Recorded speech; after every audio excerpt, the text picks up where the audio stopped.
Engkau boleh berkati James dan Marita ketika boleh merenungkan dan mendengar firman Tuhan yang akan boleh menjadi dasar di tengah-tengah kehidupan dan anak mereka. Bahkan kami semua akan mendapatkan sukacita lewat kebenaran firman Tuhan yang kami dapat.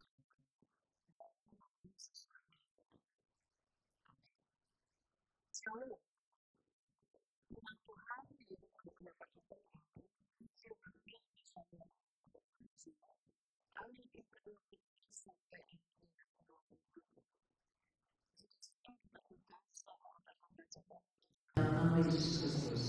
Injil Matius pasalnya yang ke-7 ayat yang ke-24 sampai yang ke-27, beginilah bunyi kebenaran firman Tuhan. Dua macam dasar. Setiap orang yang mendengar perkataanku ini dan melakukannya, ia sama dengan orang yang bijaksana yang mendirikan rumahnya di atas batu. Kemudian turunlah hujan dan datanglah banjir, lalu angin melanda rumah itu, tetapi rumah itu tidak runtuh sebab didirikan di atas batu. Tetapi setiap orang yang mendengar perkataanku ini dan tidak melakukannya, ia sama dengan orang yang bodoh yang mendirikan rumahnya di atas batu. Kemudian turunlah hujan dan datanglah banjir, lalu angin melanda rumah itu sehingga runtuhlah rumah itu dan hebatlah kerusakannya. Sampai sedemikian jauh pembacaan kebenaran firman Tuhan. Bapak Ibu jemaat yang dikasihi oleh Tuhan, ini merupakan hari yang berbahagia di mana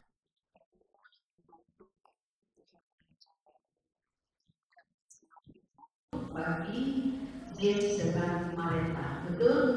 Iya, ini sangat luar biasa. Saya tanya berapa lama sudah kenal? Gak lama ya Marita, singkat aja. Tapi Marita ini serius. Nah,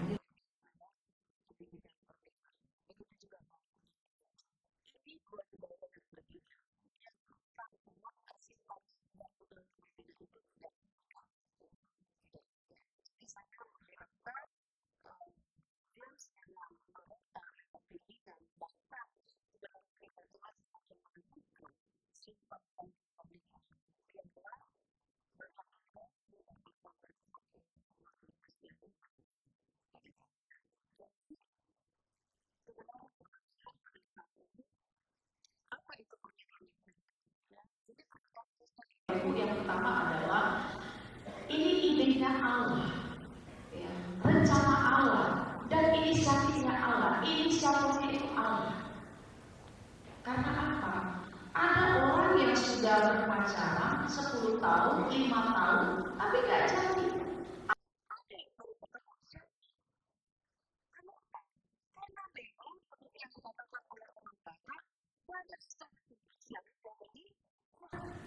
Karena apa? Di dalamnya Tuhan bekerja. Pernikahan itu di dalamnya Tuhan berkarya. Pernikahan Kristen itu inisiatifnya, bukan kehendak kita. Maka Bapak Ibu Saudara yang terkasih, kasih eros yang ada pada diri kita, ketertarikan lewat lawan jenis itu adalah apa?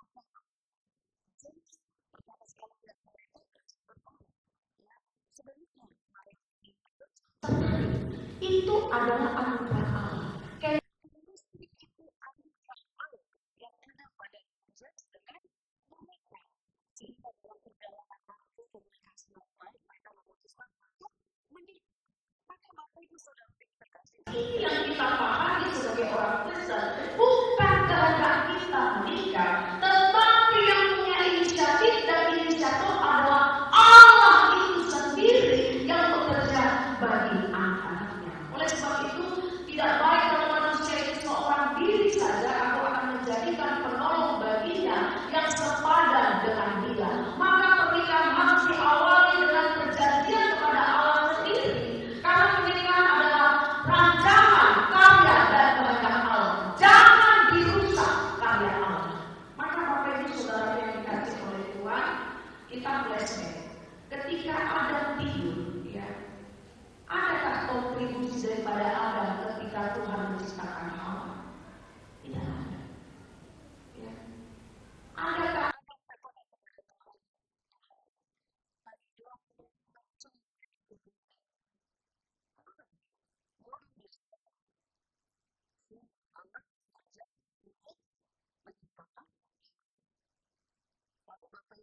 kontribusi apa ada Allah? Tidak ada. Kontribusi apa ada terhadap pembentukan penciptaan Allah? Tidak ada. Dungo paciara, nyong maruma. Ya. Artinya Bapak Ibu, ini hadiah, ini berkah terhadap Adam. Maka saya mau katakan, jadi apakah mereka ini hadiah hidup dari Tuhan bagimu? Yes. Kalau Tuhan kasih hadiah, tidak kekurangan.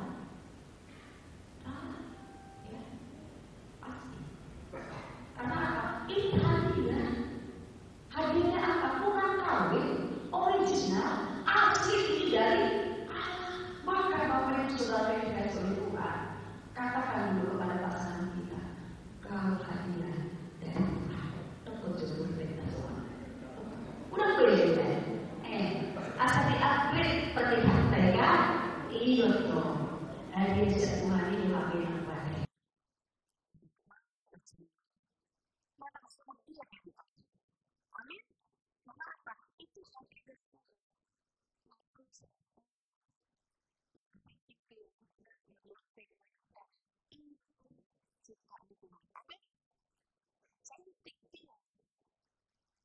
kami sangat berdoa sama Tuhan. Tuhan, kenapa nggak maju hidungnya dan lurus rambutnya dan kenapa nggak putih kulitnya? Pekutilan, ya. Gak bisa komplain. Maka kita sebagai anak Tuhan, ketika sudah diberikan, ya sudah Tuhan, aku ambilkan ini berkat, ini hadiah yang Tuhan berikan kepada saya. Katakan itu. Maka kita harus menyayangi, menghargai dan merawatnya. Amin. Ya, jadi dalam keluarga Bapak Ibu, jangan kita merasa ya sudah, apalagi kita yang notabene suku Batak Toba, kalau kerjaan tidak akhirnya daripada dulu, ya, boleh dahulu, anggo anak semua. Jadi tidak mau lagi kerja di dapur. Bapak Ibu Saudara yang dikasih oleh Tuhan tidak seperti itu. Kalau dalam wadah pernikahan kita kerjasama, ya kerjasama, jangan seperti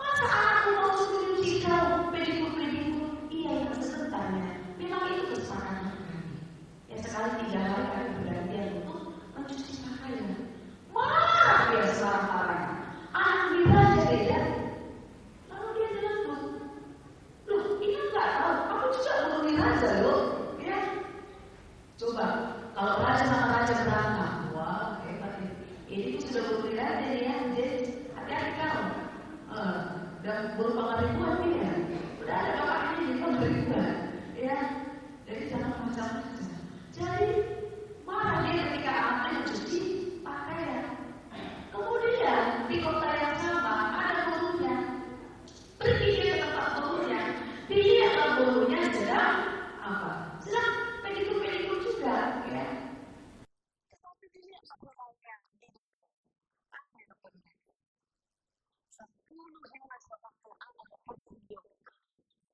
Ada ya? Ini lagi. Saya mau katakan kepada orang tua.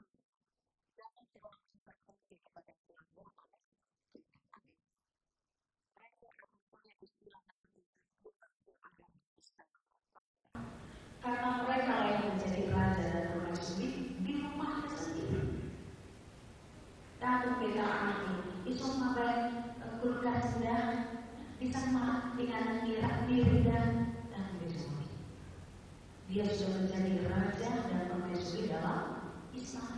Maka Bapak Ibu sudah menjadikan oleh Tuhan, kita mulai melihat inilah yang harus kita sadari bahwasanya pernikahan itu bukan inisiatif kita, tetapi itu adalah inisiatifnya Allah, kehendak Allah. Maka jangan dirusak. Jangan dirusak. Sayangi, hargai pernikahan kudus. Selanjutnya, pernikahan Kristen itu apa? Pernikahan Kristen itu kudus, sakral, mengakui bahwa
status akan naik kalau kamu ya dari guru itu menjadi pendeta. Maka jadi apapun kekurangan mereka itu harus terima. Tuhan, ini hadiah. Hadiahnya memang nggak terlalu sempurna, tapi aku terima. Karena nggak ada manusia yang sempurna Bapak Ibu. Amin. Nanti kalau kita kecewa, Tuhan mengganti jauh hadiahmu. Doa hati. Akui, ya. Karena apa? Karena kita sudah menikah, kita sudah mengikrarkan janji sumpah pernikahan. Maka pernikahan itu kudus, sakral, suci. Jangan dipermainkan. Ya, Ibu pendeta bagaimana nanti kalau ada konflik? It's okay kalau di dalam aja dulu. Ya, tetapi bukan berarti kepada perceraian. Ya. Karena pernikahan itu kudus, Allah yang bersatukan. Ini siapanya Allah. Selanjutnya, apa tujuan pernikahan Kristen? Pernikahan adalah persekutuan hidup yang bersifat total, meliputi seluruh aspek kehidupan, susah, senang, kaya, miskin, sakit, sehat. Itu diaplikasi untuk ibadah Tuhan sendiri. Amin. Ngerti mereka? Nggak ngerti. Terjemahannya di bawah ini.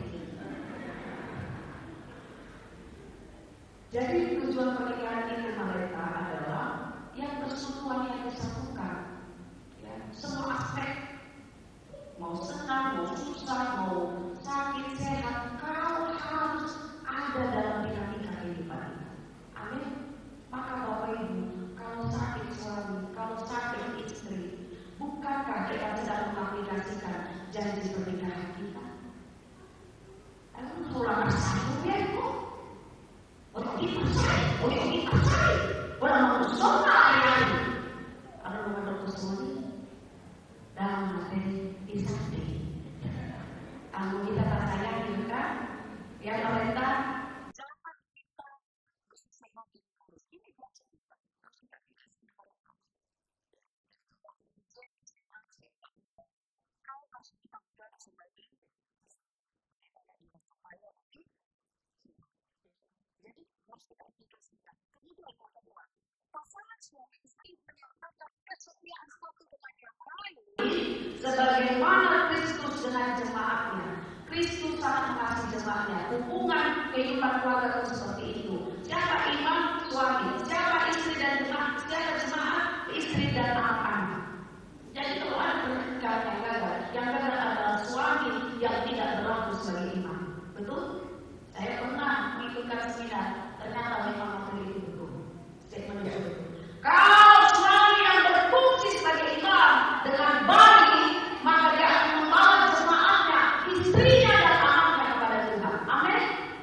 Apa yang dikatakan Joshua, pasalnya yang ke-24 ayat 16. Aku dan seisi rumahku kami akan beribadah kepada Tuhan. Walaupun orang-orang di sekitar sungai Efrat itu mereka sudah menyembah dewa-dewa dan berani konsisten dan komitmen, aku dan seisi rumahku akan tetap beribadah kepada Tuhan. Jadi seperti itu, kemudian keluarga dalam bimbingan keluarga ada mesbah keluarga lakukan di dalam mereka. Gak gampang mereka mendampingi seorang suami yang berteologi. Banyak salibnya. Jangan besok kau katakan, bang gak kuat. Gak kuat. Karena apa? Karena waktu jis nanti gak ada dari keluarga. Kita akan diperhadapkan dalam situasi itu. Saya mengalami itu. Ya. Kadang ternyata suami ternyata aku. Kadang lagi waktu. Ya. Kita akan ada dalam situasi itu. Kita harus bisa saling menerima.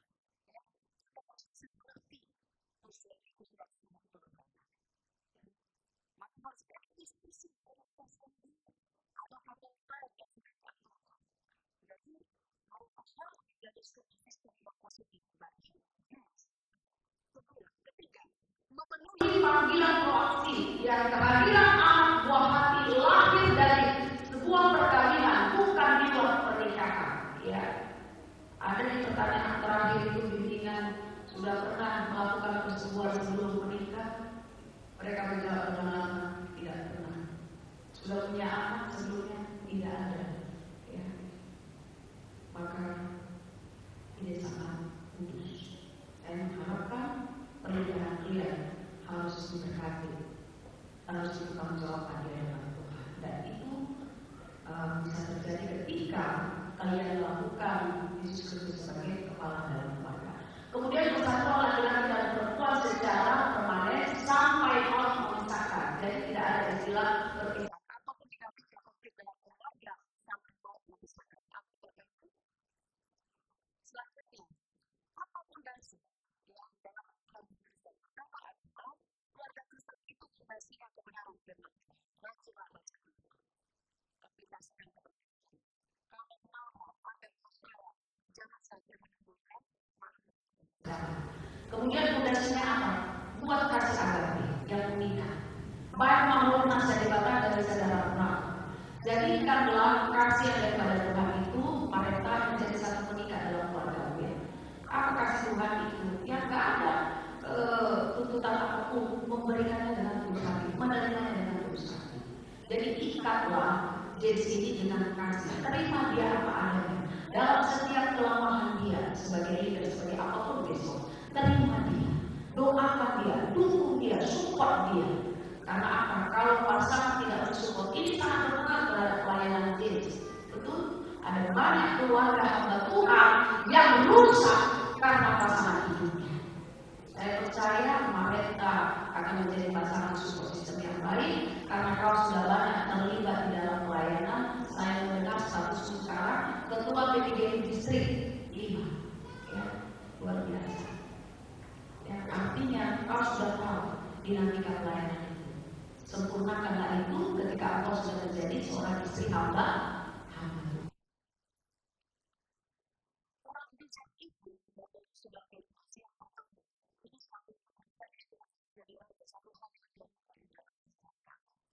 Maka seorang anak Tuhan harapannya harus bijak. Pertama, seorang yang bijak itu takut akan Tuhan. Jadilah seorang pasangan yang takut akan Tuhan. Akan bertindak hati-hati dan waspada, bertindak hati-hati, memiliki integritas, ya, tidak terpengaruh. Banyak sekarang hamba Tuhan itu juga selingkuh, ya. Harus komit dengan pasangannya, jangan selingkuh.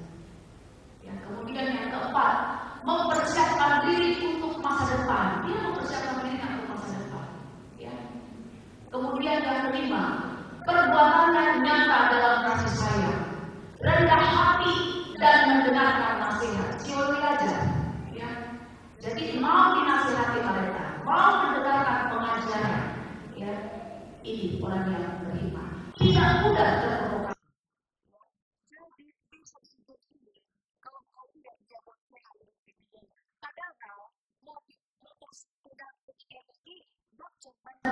Lalu dia nebel lah, ya, merompal dengan sendiri. Lalu di WA lah, Ibu Guru, tadi Pak Guru boncengan dengan siang, ya, terbakar emosi kan, terprovokasi kan, pulang-pulang, baru dia nyampe, udah hujan dia, kehujanan, mau mana-mana yang belum. Iya, kok boncengan dari sama siang? Dia belum jawab, laki-laki ini kan nggak banyak ngomong. Dia nggak jawab, dia berpikiran nanti aku jawab dan dadanya itu apa? Apa?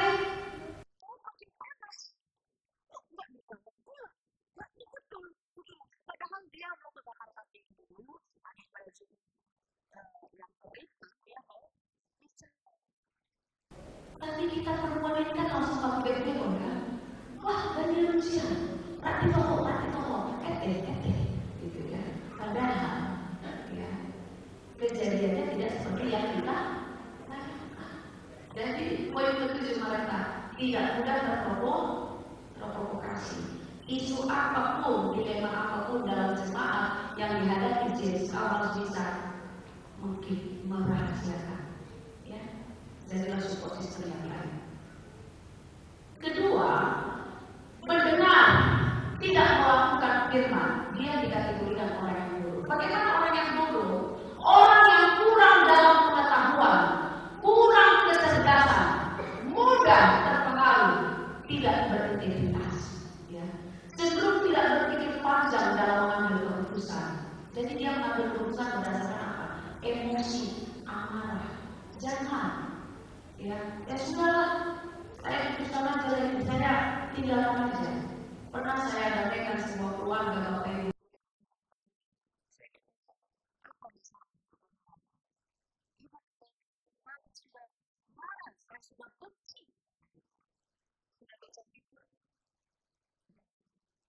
Sudah berdoa? Belum. Jadi dasarnya hanya karena amarah, emosi, dia ingin memutuskan sesuatu. Jadi saya ajak berdoa, kemudian saya bukakan firman Tuhan Matius 19 tentang perceraian dan semuanya. Lalu Bapak Ibu dia mulai teduh hatinya. Hari Jumat saya kunjungan, Bapak Ibu sudah dikasih suaminya sudah pergi meninggalkan keluarga itu dan meninggalkan dua anak. Hari Minggu setelah ibadah dia chat saya, puji Tuhan itu permintaan suami saya pulang. Bapak Ibu saudara yang dikasih oleh Tuhan, jangan ketika emosi, amarah, terprovokasi kita mengambil keputusan yang salah. Amin. Namanya mari jalan pada Tuhan. Dapat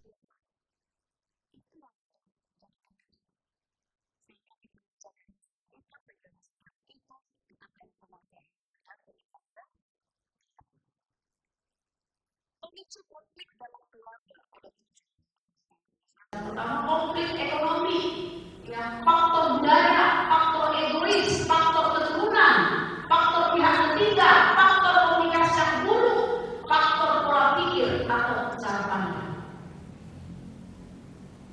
Tadi pagi itu tidak ada cenderung negatif. Ayo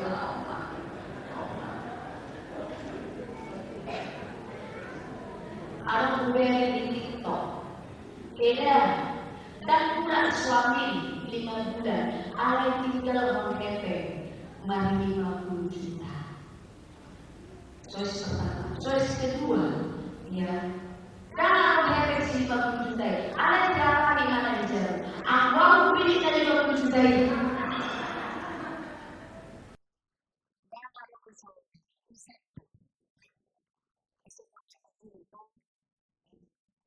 Jadi kedua bisa budaya menyatukan budaya Tionghoa dengan Batak, ini agak gimana gitu ya? Ya kalau Tionghoa ini budayanya saya lihat lebih casual, tapi kalau kita budaya Batak ini agak ribet nggak pada tahun dulu? Iya. Belajar poinnya, karena kalau sudah dirajakan menjadi guru pengetahuan. Nah ini hati-hati. Menyatukan dua budaya itu nggak gampang. James nanti bisa terkontaminasi untuk mendapatkan prinsip budaya Bataknya. Mereka bisa terkontaminasi untuk mendapatkan prinsip budaya Tionghoanya. Maka apa yang harus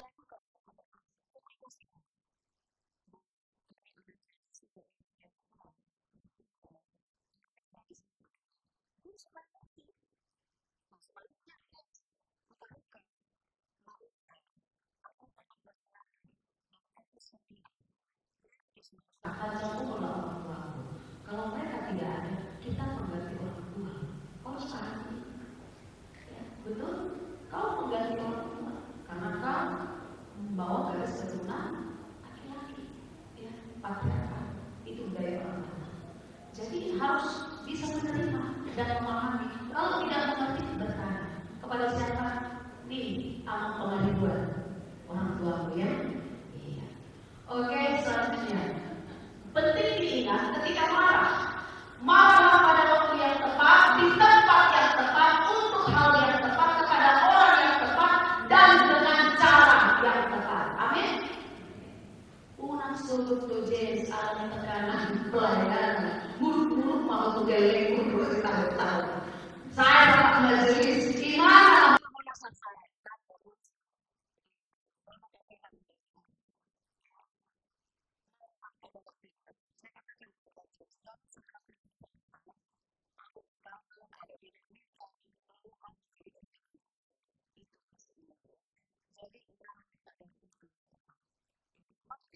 Tujuan Allah untuk memperbaiki hubungan dan menyelamatkan, bukan menghancurkan. Kemarahan Allah dinyatakan dalam bentuk kasih.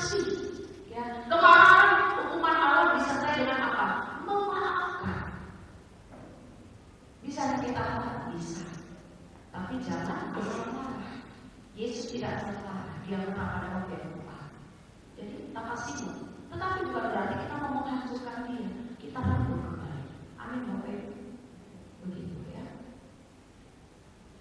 Keluarga adalah rencana dan karya pekerjaan Tuhan, menggambarkan hubungan Kristus dan jemaatnya. Sebab itu, laki-laki akan meninggalkan ayahnya dan ibunya dan bersatu dengan istrinya, sehingga keduanya itu menjadi satu daging. Rahasia ini besar, tapi yang aku maksudkan ialah hubungan Kristus dan jemaat. Sekali lagi, ketika kita sedang membentuk keluarga, ingat, hubungan suami dan istri, kita sedang membentuk keluarga kecil, gereja kecil. Imamnya adalah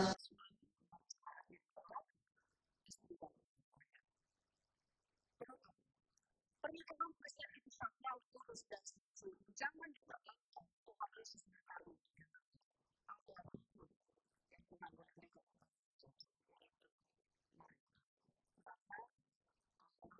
menghormati, menghargai, ya, pemberian Tuhan ini. Kedua, apapun dinamika dalam kehidupan berkeluarga, jadikan firman Tuhan dan kasih Allah sebagai pengikat yang mempersatukan dan menyempurnakan. Hendaklah damai sejahtera Kristus memerintah dalam hatimu, karena untuk itulah kamu telah dipanggil menjadi satu tubuh dan bersyukur.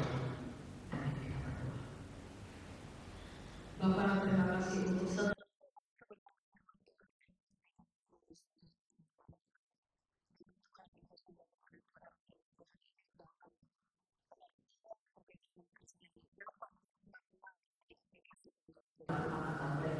menjadikan firman Tuhan, menjadikan Yesus menjadi kepala dalam keluarga mereka, sehingga ketika status mereka menjadi keluarga hamba Tuhan, dimanapun mereka melayani, keluarga mereka menjadi teladan yang baik, tiruan yang baik bagi setiap jemaat, bagi setiap keluarga hamba Tuhan yang lain. Dan kami akan menyaksikan karya